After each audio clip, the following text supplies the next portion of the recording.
नमस्कार, स्वागत है। कभी सोचा है कि सच्ची श्रद्धा और विश्वास का असली मतलब क्या होता है? चलिए आज हम जय जगन्नाथ की कुछ कहानियों के जरिए इसी गहरे सवाल का जवाब ढूंढते हैं। तो इस पूरे बात की शुरुआत एक बहुत ही दिलचस्प सवाल से करते हैं। ऐसा कैसे हो सकता है कि कोई देवता 56 भोग जैसे शाही प्रसाद को छोड़कर एक साधारण सी खिचड़ी को चुने? यकीन मानिए, इसी सवाल में भक्ति का असली राज छिपा है। अपनी इस चर्चा में हम 5 हिस्सों पर नजर डालेंगे।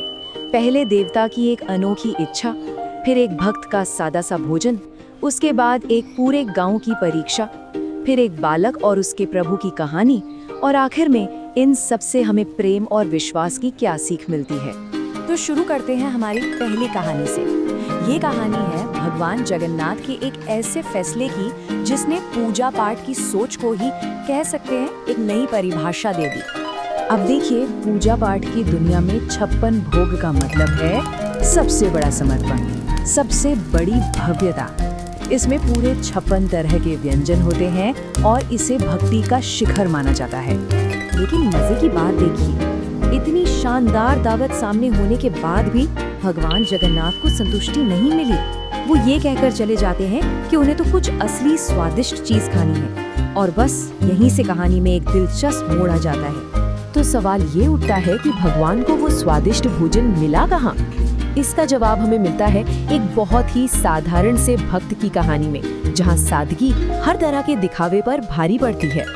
भगवान पहुँचते हैं जगदीश नाम के एक गरीब भक्त के घर। अब उसके पास चढ़ाने के लिए कोई शाही पकवान तो थे नहीं, सिर्फ वो साधारण सी खिचड़ी थी जो उसने अपने लिए बनाई थी। उसी ने पूरे प्रेम से वही भगवान को भेंट कर दी। और पता है, उस खिचड़ी को खाकर भगवान जगन्नाथ ने क्या कहा? उन्होंने कहा, मैंने पहले कभी इतनी स्वादिष्ट खिचड़ी नहीं खाई। सोचिए जरा, ये शब्द स्वाद के बारे में कम और उस खिचड़ी को बनाने वाले के दिल की सच्चाई के बारे में ज्यादा बताते हैं। तो यहाँ सबसे बड़ी सीख यही है, भगवान के लिए किसी भी प्रसाद का मूल्य इस बात में नहीं है कि वो कितना महंगा है, बल्कि इस बात में है कि उसे चढ़ाने वाले के दिल में कितनी सच्चाई और कितना प्रेम है। और ये जो सिद्धांत है ना, ये सिर्फ एक इंसान पर नहीं, बल्कि पूरे के पूरे समुदाय पर भी लागू होता है। हमारी अगली कहानी एक ऐसे ही गांव की है जिसके विश्वास की एक बहुत बड़ी परीक्षा हुई। सोचिए, सुंदरपुर नाम का एक गांव है जो 2 साल से सूखे की मार झेल रहा है। खेत बंजर हैं, कुएं तालाब सब सूख चुके हैं। ऐसे मुश्किल हालात में उनकी आस्था की सबसे बड़ी परीक्षा होती है। और उनकी परीक्षा लेने के लिए कौन प्रकट होता है? कल्पवृक्ष, यानी एक ऐसा जादुई पेड़ जो किसी की भी कोई भी इच्छा पूरी कर सकता है।